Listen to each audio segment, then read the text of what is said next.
tayo sa pangalawang episode ng ating YouTube channel, Recovery Hub Dogs RT.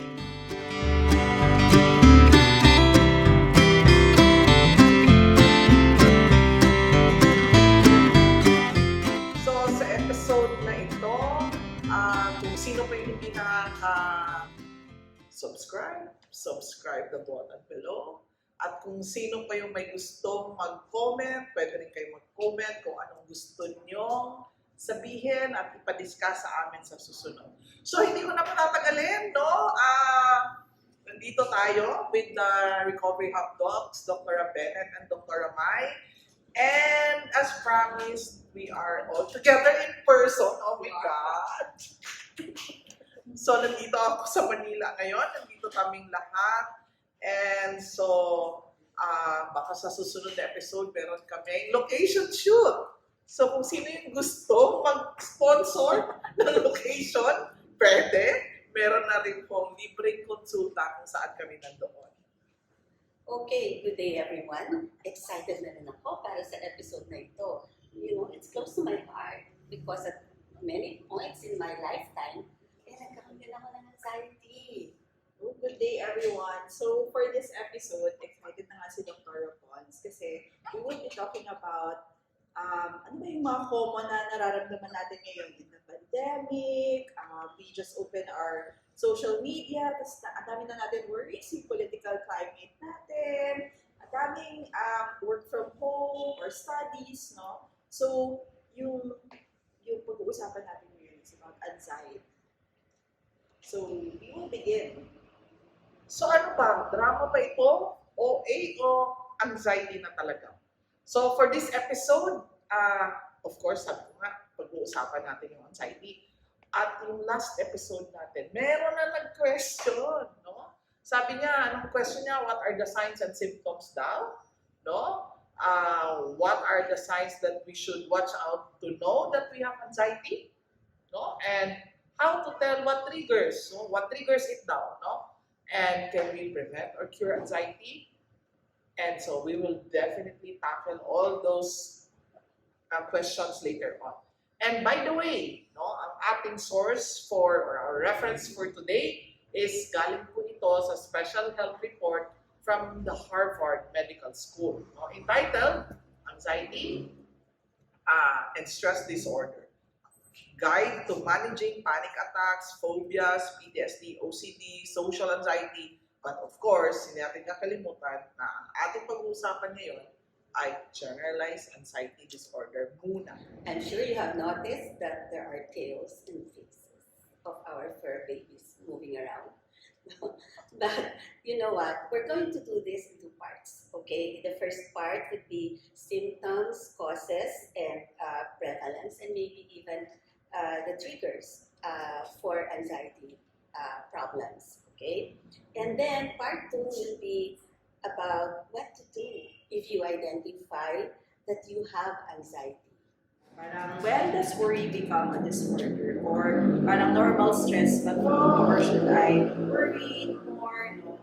So, I'll give you, usually we look at severity of symptoms, tsaka if they get to a point where yung functioning nila affected. But I'll give you some examples. No? So first, for example, if it's everyday anxiety, you worry about, for example, your bills, which is kind of normal, no? Or parang something, work, diba? So that could be normal anxiety. But if it gets to a point where you think about your finances or you work more, even, you know, to the point where you can sleep or you can concentrate on something, then you're thinking na maybe it's a disorder. Another example would be, for example, before a presentation or you have to talk in front of the class, no?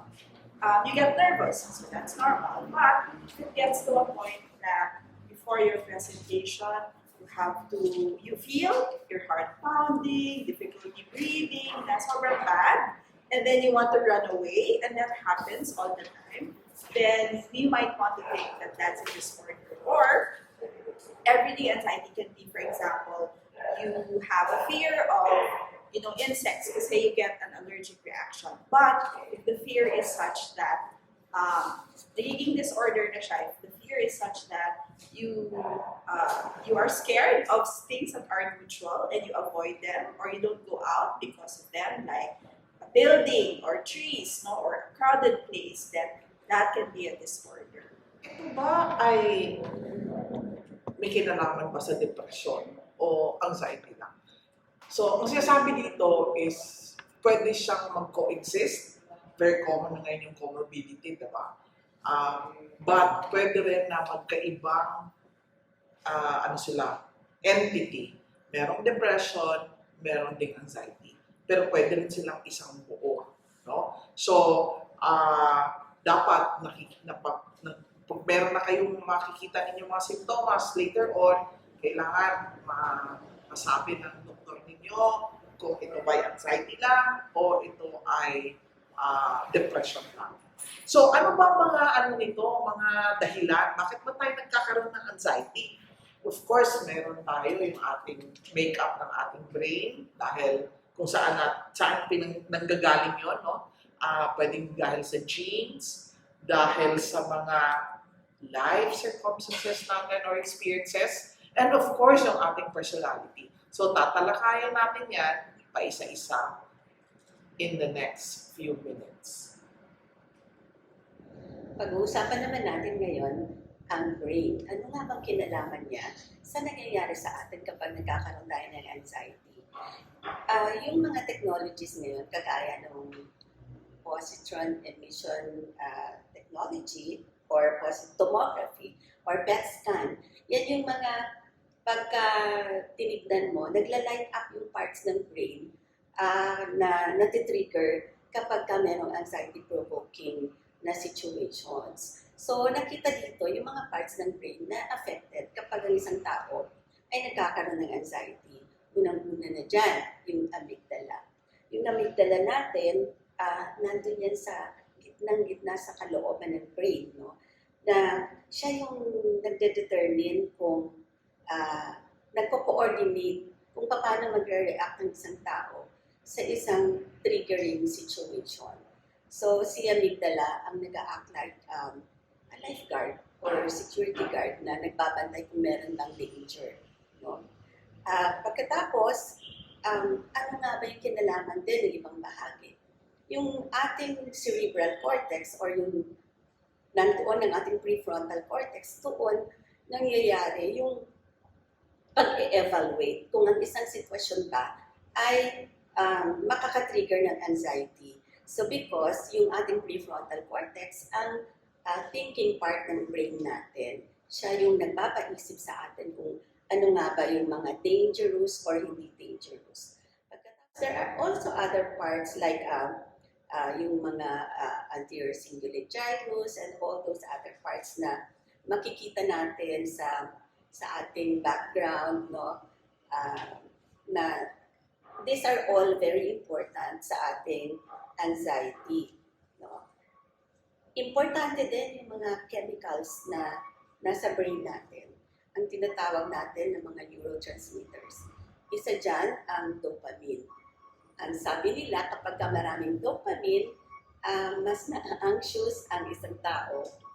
Pasensya na ako, may nagtitinda yata ng ice cream sa labas. So, wag natin problemahin yun kasi hindi naman siya anxiety-provoking. Okay, so at meron din tayong tinatawag na gamma-aminobutyric acid.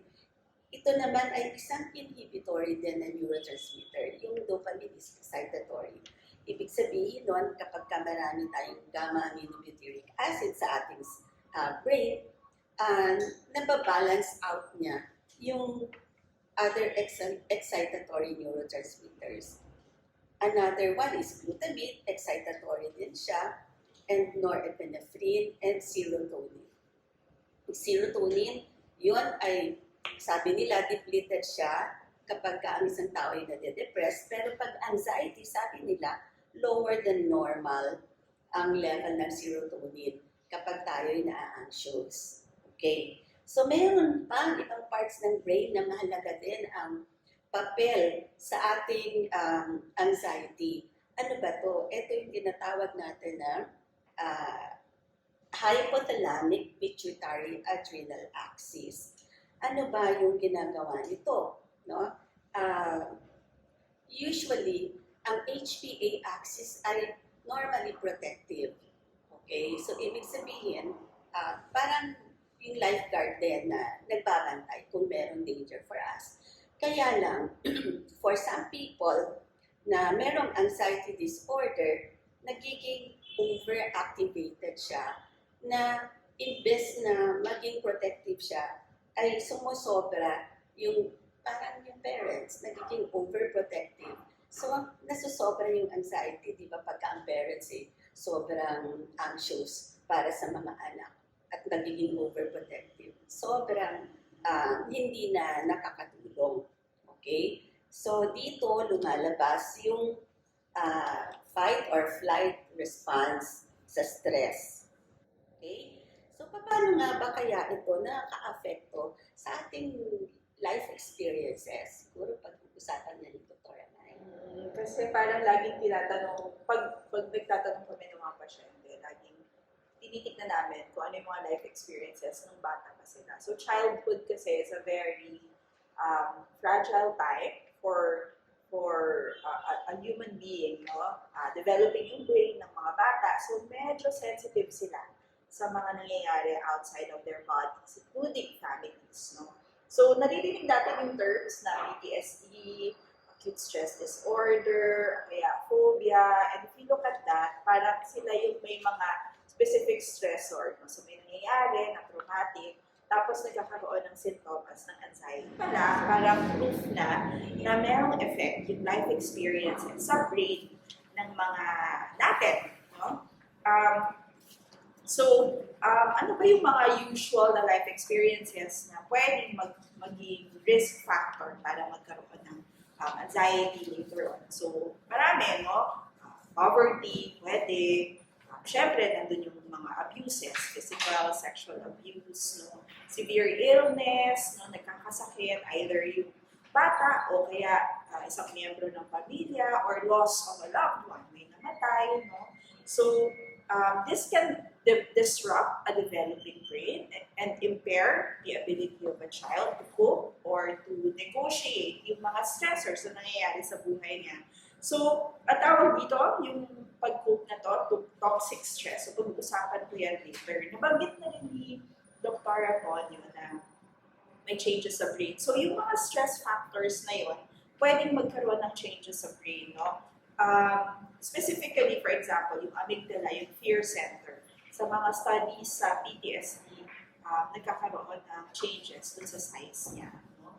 Nagiging sensitive din, yung binanggit din ni Dr. Pons, ng HPA axis, at saka meron din changes sa hippocampus. So lahat ng ito ay pag-aralan at nakita, no, sa mga studies on anxiety. Of course, hindi naman lahat ng nagkakaroon ng trauma nagkakaroon din ng anxiety. So, meron din sinasabi na yung genes natin or yung brain chemistry ay nagde-determine kung magkakaroon ka ng anxiety later on. No? So, may mga tao na sadyang resilient. May mga tao na dahil meron na sa lahi genetically predisposed, merong magulang or kamag-anak na may anxiety, pag nagkaroon ng stress or ng trauma, nakaka-develop din ng anxiety. No? So, hindi masyado ma-explain ng siyensya, pero medyo nagkakaroon naman ng kalinawan kung ano-ano yung mga yun.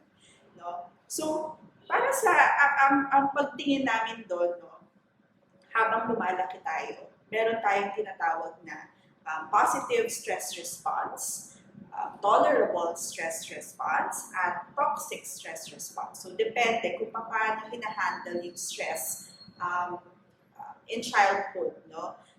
Yung positive stress response will be, for example, may nangyari, no? A child meets someone new, stranger anxiety, pero yung parent nandun to calm the child, no? And kumakalma yung bata, that's a positive stress response. So, pwedeng next time, pag may stranger, hindi na ganun ka-nervous yung bata.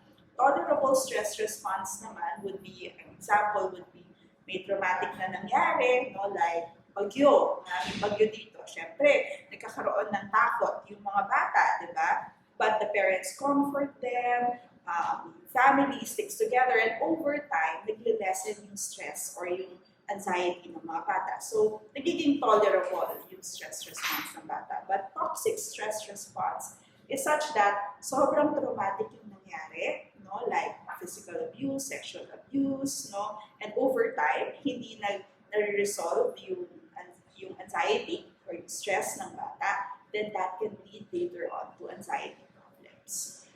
So, yung next natin would be, meron bang mga personality, kasi parang in genetics, di ba? May mga personality ba na prone sa anxiety? Okay. Ang personalidad ng isang tao is another important contributor to anxiety, no? Meron silang tatlo actually, no? Mahiyain ka daw, shyness.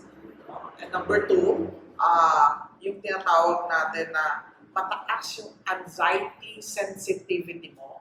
And yung pangatlo, yung avoidant. Okay. Yung shyness, no? Shy people have a certain physiological traits na nagkakaroon ng heightened, no? Yung excitability ng amygdala. Okay. So in people with certain anxiety disorders, the amygdala, again, sinabi nga ni Dr. Pons kanina, also tends to be overly reactive, no? So, kung mahiyain ka, parang madaling ma-excite yung amygdala mo, no? So, dahil hyper active yung amygdala mo, kaya ka daw susceptible to anxiety. So, it is important to note that shyness is not the same as social anxiety.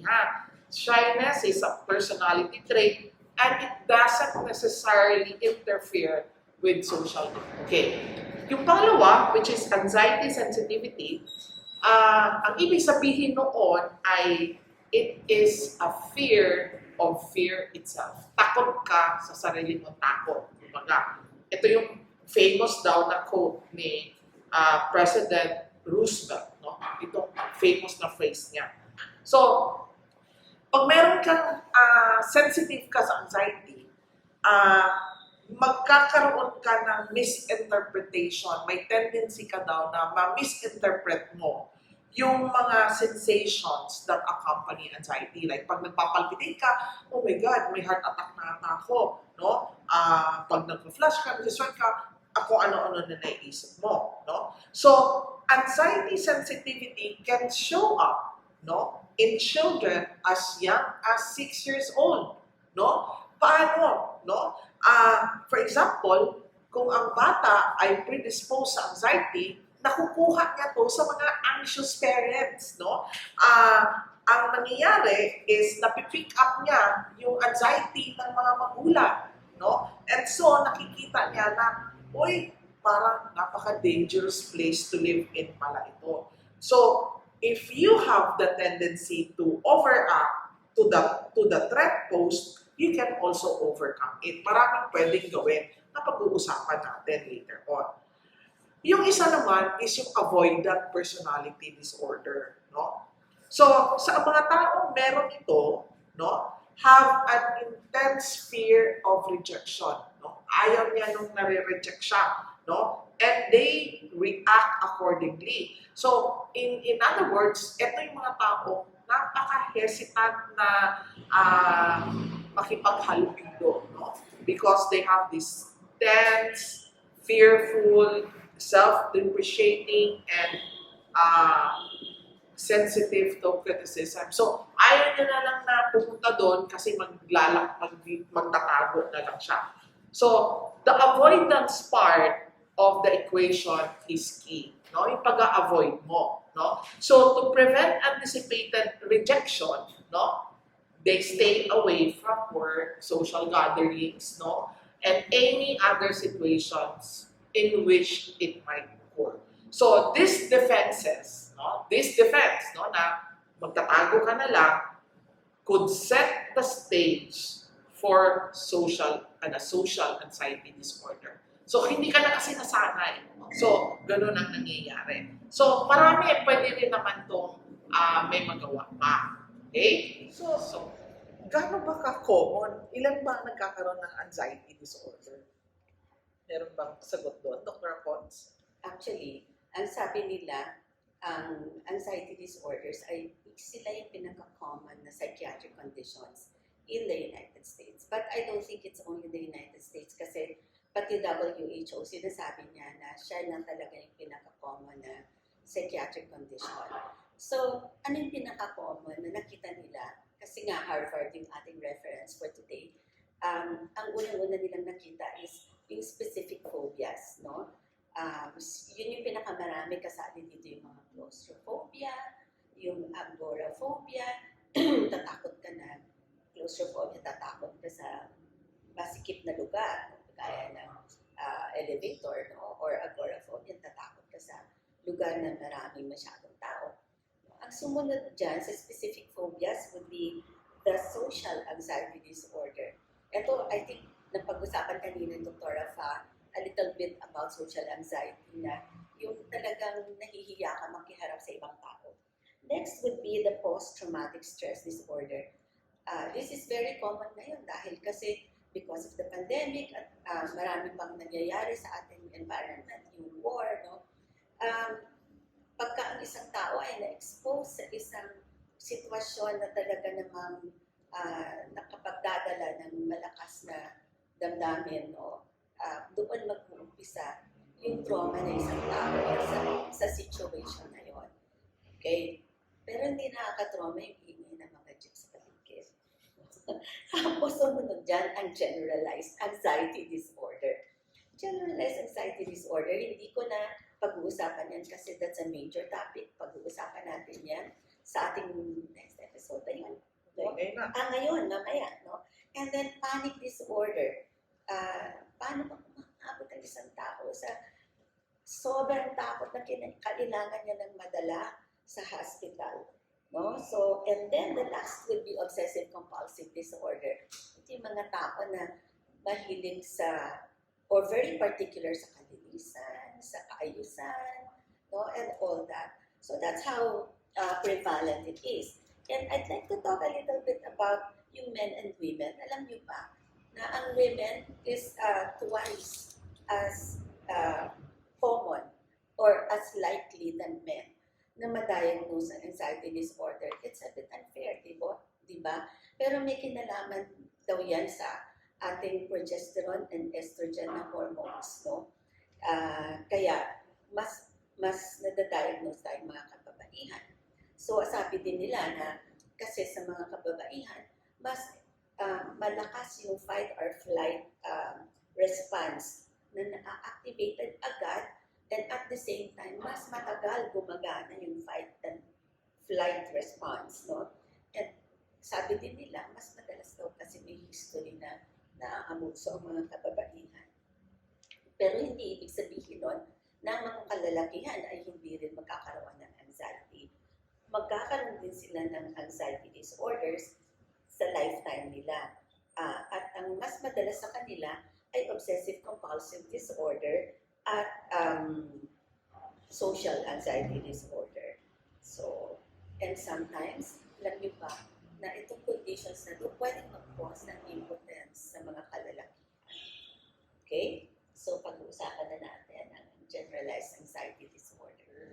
Magsa-start tayo sa generalized anxiety disorder. So, ano ba yung difference nun? I think isa din siya sa pinaka-common kasi usually yung lagi kang nag-aalala, pwedeng sign na meron kang generalized anxiety disorder. Pero, bago ka ma-diagnose, syempre, huwag kang makimarites sa mga kapitbahay na na-diagnose na din. It's important na magpatingin tayo sa mga doktor para makagawa sila ng clinical history. So, ano ba tinitingnan namin pag meron, para ma-diagnose namin isang tao na meron siyang generalized anxiety disorder?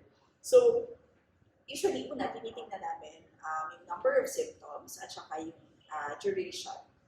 So, kung meron 6 months na meron kang excessive worry about mga bagay na nangyayari sa pang-araw-araw. So, nag-worry ka either in your mind or nararamdaman mo sa katawan, no?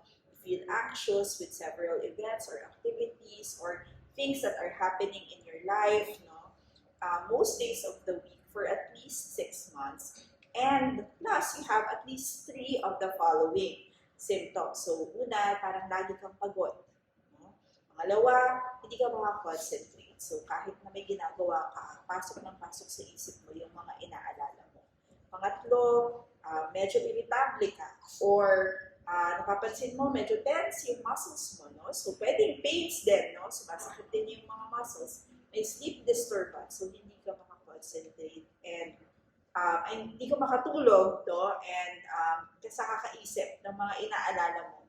Or yung parang kang balisa, feeling mo lagi kang on edge, no? So, if you have 3 of those symptoms, at least 3, then pwedeng meron kang generalized anxiety disorders, no? So, sa ibang anxiety disorder kasi may specific na worry, pero sa generalized anxiety, parang paiba-iba and yung mga bagay na hinaharap mo sa pang-araw-araw. Meron pa bang ibang way at ibang tinitignan tayong mga psychiatrist para masabi natin may GAD, Dr. Okay, so kung meron kang yung sinabi ni Dr. May kanina, kung may nararamdaman ka na gano'n, no? Yung doktor mo, kailangan mo talaga siguro magpa-examine sa doktor, no? Kailangan kasi ma-rule out na meron ka talagang physical na nararamdaman. Kasi aside doon, no, meron mga unusual na simptomas ng anxiety. Like, nagnanumb yung hands mo, no? Yung feet mo, your legs, no? Minsan may burning sensation sa katawan, sa mga skin, no? Nagbe-burp ka, nagda-diarrhea ka, no? Excessive yawning, no? Hikab ka ng hikab. Now, feeling of parang disconnected ka palagi sa world, no? And then, minsan may tightness of your throat, chest, no? Rashes, and ringing of the ears, akala mo tinnitus, no? So, kailangan ma-examine ka ng doktor, makita kung meron ba itong mga physical na reason kung bakit gano'n, no? Kasi may mga ibang causes, medical causes yung anxiety, no? Like asthma, electrolyte imbalance, so pag hindi imbalance yung tubig sa katawan mo, no? Minsan head injury, heart attack, no? Hormonal imbalance, mga infectious disease like COVID, no? Minsan nakaka-cause na siya ng anxiety, no? And may mga gamot din na nakaka-cause ng anxiety, like yung mga asthma medicines natin, may mga gamot sa high blood, no? Diet pills, oh my God, ang daming nakaka-anxiety, no? Yung mga hormonal replacement, kahit yung mga oral contraceptive pills, nakaka-anxiety din siya, no? Steroid, mga stimulant, no? And of course, yung mga pinag-aabuso ng drugs. No? So, kailangan makita muna natin kung ano ba, kung meron bang ganon. And then, kung normal lahat ang laboratory mo, nagpa-emergency room ka na, kailangan na siguro ng psychiatric evaluation. Isa lang masasabi ko, you do not need to suffer. Meron mo siyang kagalingan, kailangan lang mabigyan ng lunas. So, I hope yung first part natin, na-answer yung comment doon sa ano tawag to,